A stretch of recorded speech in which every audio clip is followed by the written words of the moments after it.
반갑습니다 여러분들. 저는 캠피즈 과탐강의의 캠피즈입니다. 저는 고등학생들을 대상으로 과학탐구 관련 질문을 받아주는 오픈 채팅방하고 스푼 라디오 블로 라디오를 진행하고 있는데요. 이번에는 물리 선택을 하신 학생들을 위해서 14년도부터 17년도까지 물리원의 역학 파트의 고난도 문제들을 모아서 풀어보는 시간을 갖도록 하겠습니다. 자, 문제를 풀기 시작하기 전에 여러분들이 스스로 문제에 도전할 만한 준비가 되었는지 평가해볼 시간을 갖도록 하겠습니다. 첫 번째로, 여러분이 이미 알고 있어야 되는 내용에 대해서는 제가 이 앞으로 문제를 풀이를 하면서 여러분이 이미 알고 있다고 생각하고 논리를 진행할 부분입니다. 만약에 해당 내용을 들으시면서 잘 모르시겠거나 헷갈리신다면은 참고서나 교과서를 통해서 다시 내용 정리를 하고 오시기를 추천드립니다. 여러분이 이제부터 알아야 할 내용은 교과서와 참고서에는 잘 나와 있진 않지만 평가원에서는 해당 논리를 사용할 것을 권장하는 내용입니다. 이제 앞으로 이 논리들이 어떤 논리들이고 그리고 그 논리들이 왜 성립하는지를 배우면 평가원 기출문제를 풀 때 정확하고 중간 과정을 적게 만들어서 빠르게 문제를 풀 수 있겠습니다. 앞으로 그래서 1번과 2번에 대해서 알아보고 그것을 바탕으로 평가원의 기출문제를 풀어보도록 하겠습니다. 자, 여러분이 이미 알고 있어야 되는 것에 대해서 다시 자세히 알아보겠습니다.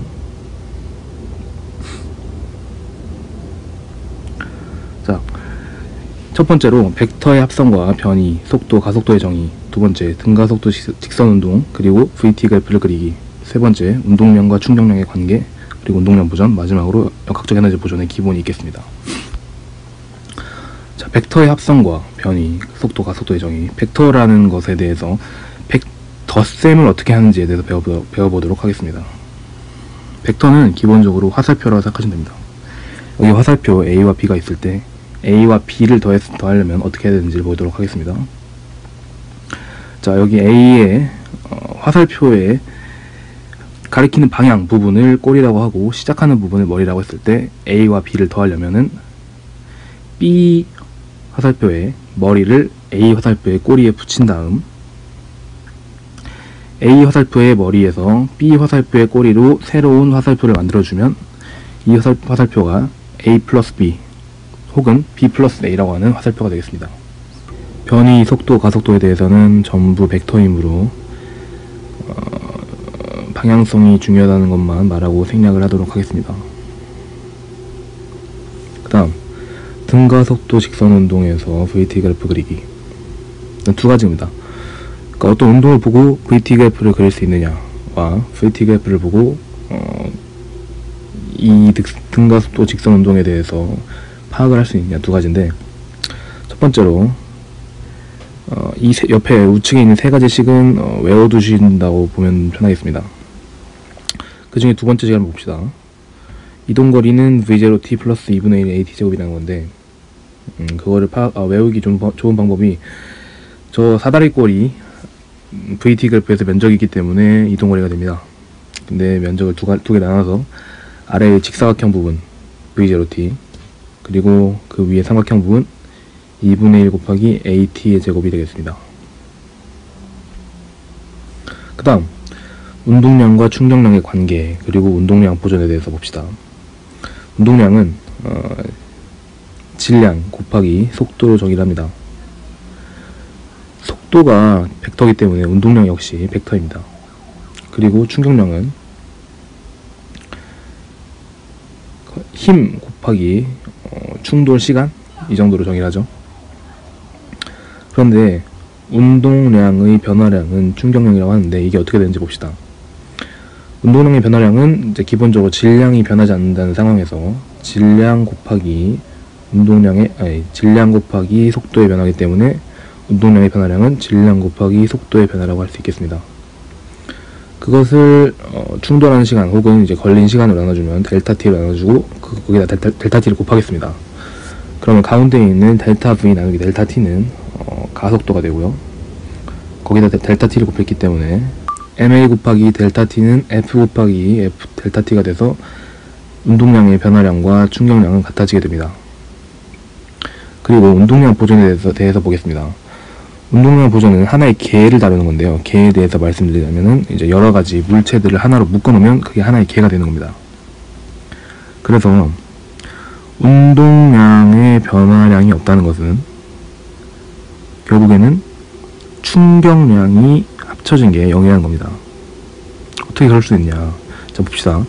두 물체가 서로 밀어내는 방향으로 힘을 작용하고 있을 때 언제나 두 물체에는 작용이 있으면 반작용이 있기 때문에 서로 같은 크기의 힘이 반대 방향으로 동일한 시간 동안 걸리게 됩니다. 왼쪽 물체가 받은 충격량은 왼쪽으로 F 곱하기 델타 T, 오른쪽 물체가 받은 충격량은 오른쪽으로 F 곱하기 델타 T가 돼서 그 둘의 충격량, 총 충격량은 같은 크기로 반대 방향이니까 전체 충격량은 0이 됩니다. 따라서 전체 운동량의 변화량도 0이고 그렇게 돼서 전체 개의 운동량은 보존이 된다고 할 수 있습니다. 여기서 중요한 점은 두 물체가 전부 다 개에 들어있어서 그 두 물체 사이에 작용한 힘이면 작용과 반작용이 전부 다 그 개 안에서 상쇄가 되기 때문에 개의 운동량 보존이 되지만 만약에 외력은 같은 개 안에 있는 두 물체가 아니라 다른 개, 그러니까 그 개 안에 속하지 않은 물체가 그 개 안에 속한 물체에 주는 힘입니다. 이를테면은 어떻게 개를 잡았던 간에 지구를 포함시키지 않은 개에다가 중력이면 중력은 지구가 어떤 물체를 잡아당기는 거니까 지구는 그 개 안에 포함되어 있지 않죠. 그래서 중력은 외력이라고 할 수가 있겠습니다. 그런 식으로 외력이 작용하지 않는다면은 개의 운동량은 보존이 됩니다. 자, 그 다음 역학적 에너지 보존. 기초적인 내용은 이미 알고 계신다고 가정하는 건데 어떤 내용이냐. 자, 1. 에너지 정리. 알짜 힘이 해준 일은 운동 에너지의 변화량과 같다는 겁니다. 알짜 힘 앞에 시그마를 붙여서 이 기호로 알짜 힘을 표시를 하겠습니다.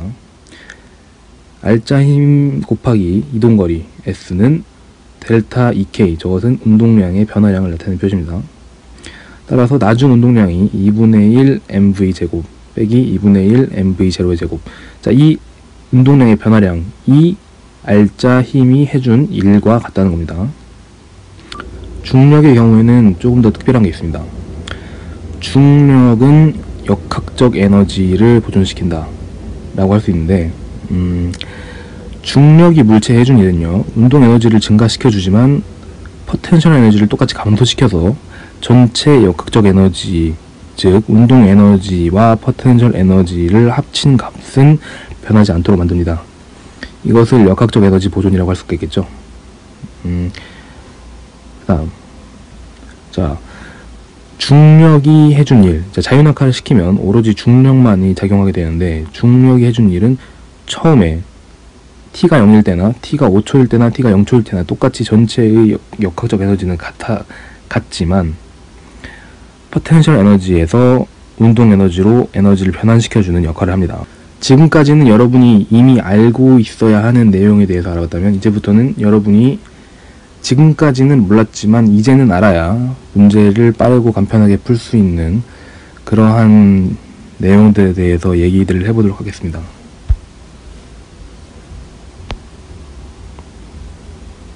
자, 첫 번째, 평균 속도를 응용해서 계산을 간편하게 하자. 두 번째, 절반의 시간 동안 절반의 거리를 가는 것은 아니다. 세 번째, 두 물체가 같은 가속도를 받는 경우의 운동. 네 번째, 역학적 에너지 보존의 심화. 자, 평균 속도를 응용해서 계산을 간편하게 하자. 자, 이거는 되게 간단한 건데요, 사실은.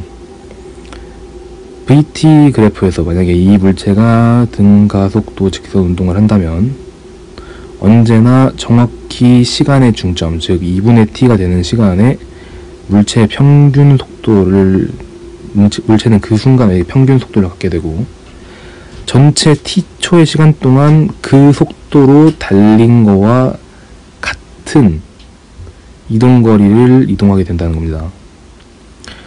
그래서 쓸 수 있는 상황은 딱 한 가지가 있는데, 기본적으로 첫 번째, 그러니까 초기 속력이 V0고 끝날 때의 속력이 V라고 했을 때 이 물체가 길이 L만큼의 이동거리를 이동하는데 걸리는 시간은 L 나누기 평균 속력, 즉 L 나누기 2분의 V0 플러스 V가 되겠죠.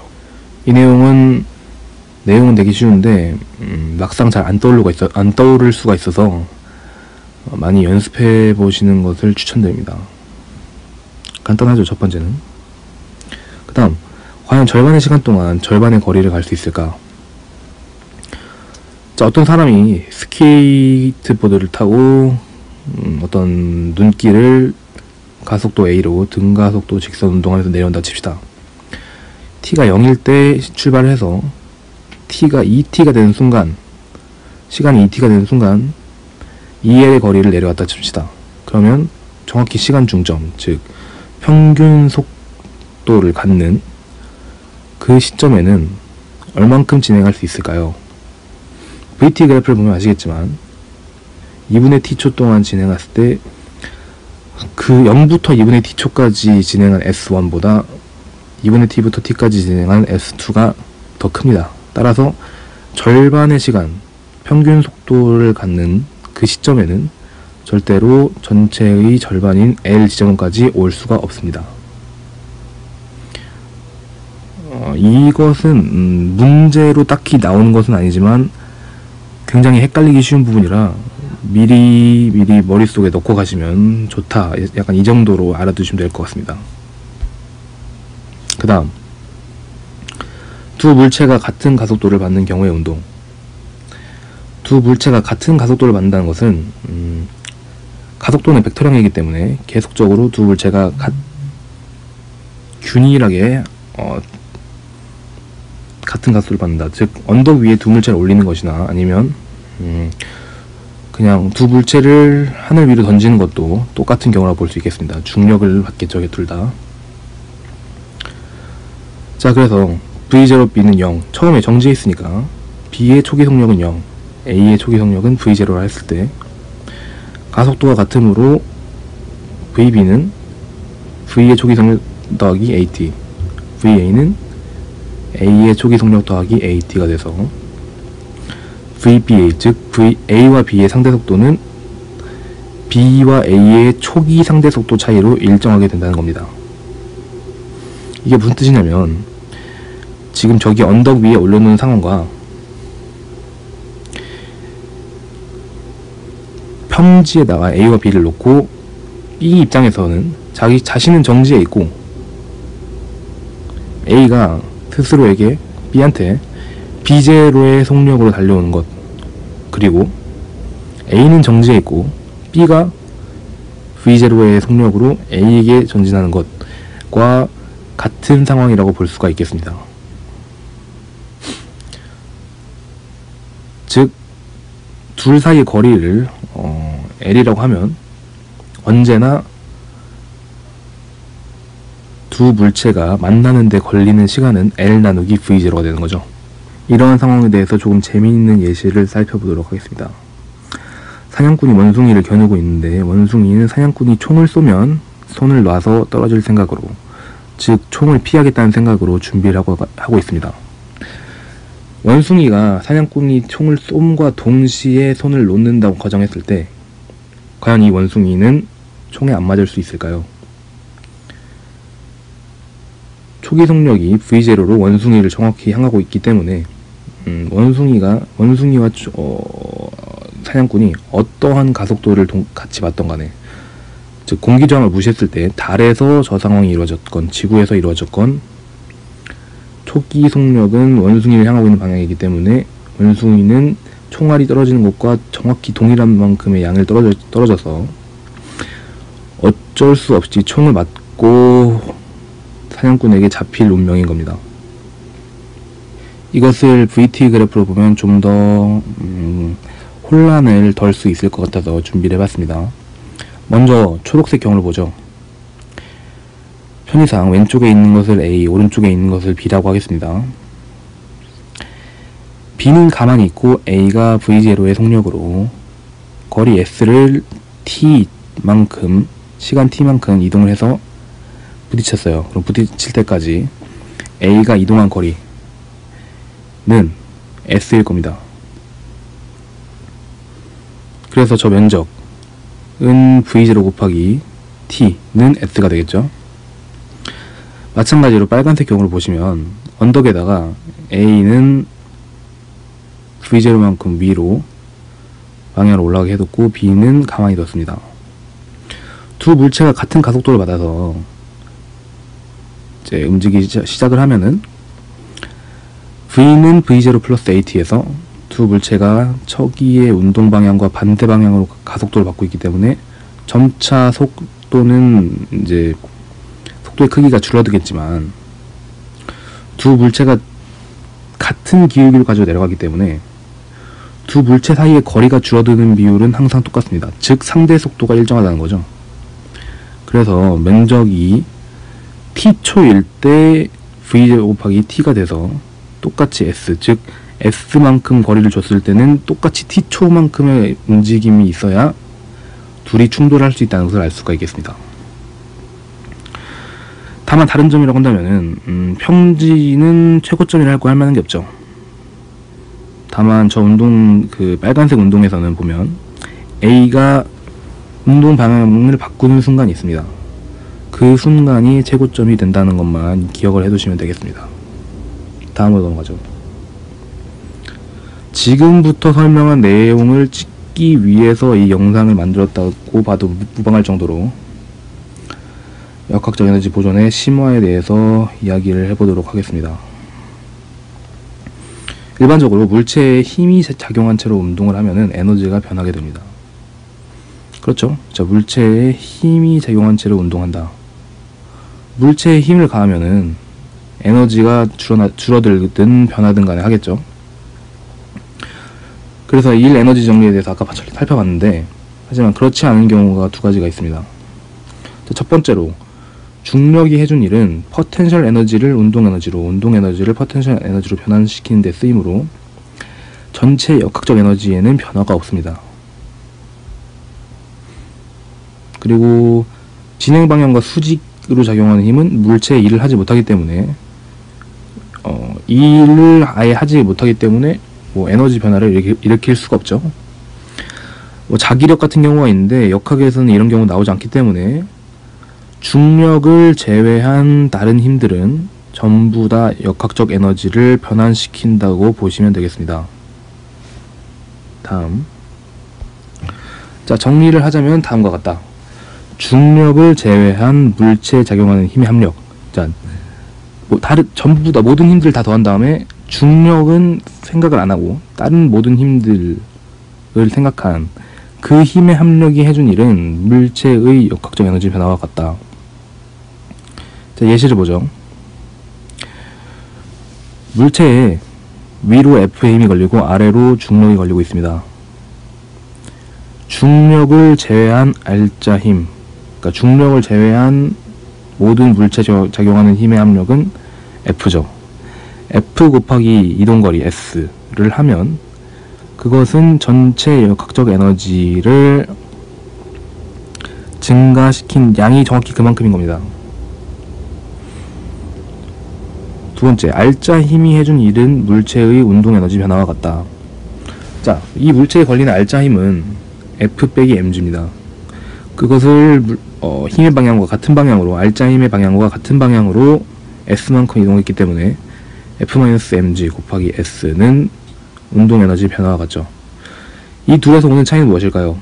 S만큼 포텐셜 에너지가 증가했기 때문에 mgs만큼은 운동 에너지가 아니라 포텐셜 에너지가 증가하게 되는 것입니다. 이것에 대해서는 앞으로 18번, 그러니까 즉 마지막 문제죠. 마지막 문제 풀이를 참조하시면 될 것 같습니다. 이 문제. 자, 아까도 말씀드렸듯이 중력은 역학적 에너지를 변환시키지 못합니다. 나머지 힘들은 전부 하실 수 있다고 생각하시면 됩니다. 자, 그렇다는 것을 두 가지로 정리를 한 건데 좀 더 자세히 보도록 하죠. A와 B를 하나의 개로 보지 말고 A, B 각각을 보도록 하겠습니다. A에 걸리는 힘은 장력과 중력이 있는데 중력을 제외하면 장력만 남죠. 따라서 장력이 해준 일의 양은 A의 역학적 에너지를 변화시킵니다. 자, 장력의 크기를 t라고 하고 이동거리를 s라고 했을 때 A의 역학적 에너지는 t 곱하기 s만큼 증가하게 되죠.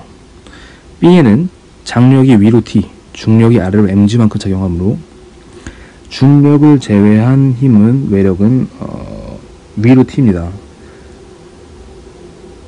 하지만 운동 방향은 아래 방향이에요. 그래서 B에 걸리는 중력을 제외한 외력이 한 일은 마이너스 t 곱하기 s가 됩니다. 그래서 A의 전체 역학적 에너지와 B의 전체 역학적 에너지를 더하면 A의 역학적 에너지 변화량은 t 곱하기 s, B의 역학적 에너지 변화량은 마이너스 t 곱하기 s라서 A와 B 전체의 역학적 에너지 변화량은 0이 되고요. A, B를 하나의 개로 잡으면 그 개의 역학적 에너지는 보존이 될 수 있다고 하겠죠. 보존이 되는데 그 이유가 외력은 중력만이 걸리고요. 저 두 가지를 하나의 개로 잡게 되면 장력은 내력이 되기 때문입니다. 자, 그래서 문제를 풀 때는 옆에 제가 오른쪽에 그려놓은 표를 그리시면 아주 쉽게 풀 수 있습니다. 지금 같은 경우에 전체 개를 A와 B를 합친 것을 개라고 했을 때 장력은 내력이기 때문에 역학적 에너지를 변화시킬 수 없고요. 중력 역시 마찬가지이고 다른 외력은 없기 때문에 저 4칸에 들어있는 숫자를 전부 합치면 중력을 제외한 알짜 외력이 한 1이 나와야 되는데 그것이 0이므로 저 4칸이 모두 합쳐서 0이 된다는 조건을 가지고 푸시면 되겠습니다. 앞으로 이것에 대해서는, 이 테크닉에 대해서는 문제를 풀만한 기회가 많을 테니까요. 문제를 통해서 더 자세하게 보도록 하고 이제 문제를 풀어보도록 하겠습니다. 그리고 모든 문제의 저작권은 교육과정평가원에 있습니다. 원래는 문제를 바로 풀어볼 생각이었는데 개념 강의가 합치고 나니까 생각보다 매우 길어져서 문제편을 따로 업로드하는 방향으로 가닥을 잡았습니다. 문제편에서 다시 만나요.